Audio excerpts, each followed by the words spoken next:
Paul Revere's Ride by Henry Wadsworth Longfellow. Then silence followed. Then began a clamor for the landlord's tale. The story promised them of old, they said, but always left untold.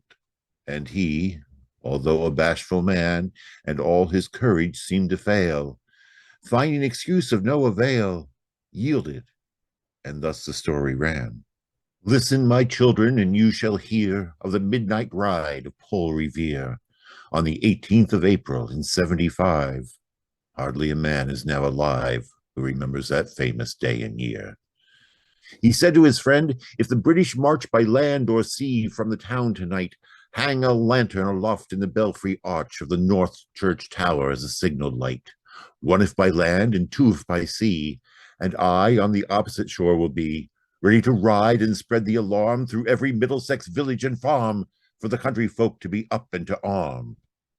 Then he said good night, and with muffled oar silently rowed to the Charlestown shore, just as the moon rose over the bay, where swinging wide at her moorings lay the Somerset, British man of war, a phantom ship with each mast and spar across the moon like a prison bar, and a huge black hulk that was magnified by its own reflection in the tide. Meanwhile, his friend through alley and street wanders and watches with eager ears, till in the silence round him he hears the muster of men at the barrack door, the sound of arms and the tramp of feet, and the measured tread of the grenadiers marching down to their boats on the shore. Then he climbed to the tower of the church, up the wooden stairs with stealthy tread, to the belfry chamber overhead, and startled the pigeons from their perch on the sombre rafters, that round him made masses and moving shapes of shade, by the trembling ladder, steep and tall, to the highest window in the wall, where he paused to listen and look down a moment on the roofs of the town, and the moonlight flowing over all. Beneath, in the churchyard, lay the dead, in their night encampment on the hill, wrapped in silence so deep and still that he could hear, like a sentinel's thread, the watchful night wind as it went, creeping along from tent to tent and seeming to whisper, all is well.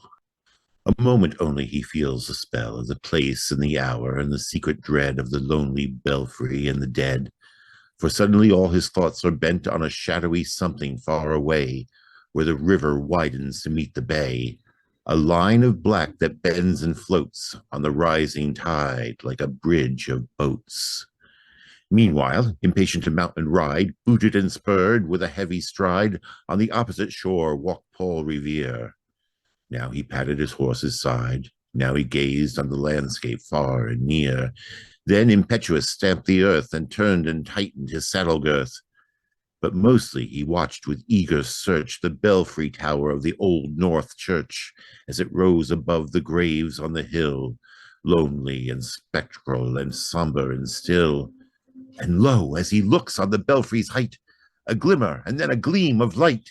He springs to the saddle, the bridle he turns, but lingers and gazes till full and on his sight a second lamp in the belfry burns. A hurry of hooves in a village street, a shape in the moonlight, a bulk in the dark, and beneath from the pebbles in passing a spark struck out by a steed that flies fearless and fleet. That was all. And yet through the gloom and the light, the fate of a nation was riding that night, and the spark struck out by that steed in his flight kindled the land into flame with its heat. He has left the village and mounted the steep, and beneath him, tranquil and broad and deep, is the mystic meeting the ocean tides, and under the alders that skirt its edge, now soft on the sand, now loud on the ledge, is heard the tramp of his steed as he rides. It was 12 o'clock by the village clock when he crossed the bridge into Medford town. He heard the crowing of the cock and the barking of the farmer's dog, and felt the damp of the river fog that rises when the sun goes down. It was 1 o'clock by the village clock when he galloped into Lexington. He saw the gilded weathercock swim in the moonlight as he passed, and the meeting-house windows, blank and bare, gaze at him with a spectral glare, as if they already stood aghast at the bloody work they would look upon. It was 2 by the village clock when he came to the bridge in Concord town. He heard the bleating of the flock and the twitter of the birds among the trees, and felt the breath of the morning breeze blowing over the meadows brown. And one was safe and asleep in his bed, who at the bridge would be the first to fall, who that day would be lying dead, pierced by a British musket ball. You know the rest in the books you have read. How the British regulars fired and fled, how the farmers gave them ball for ball from behind each fence and farmyard wall, chasing the redcoats down the lane, then crossing the fields to emerge again under the trees at the turn of the road, and pausing only to fire and load.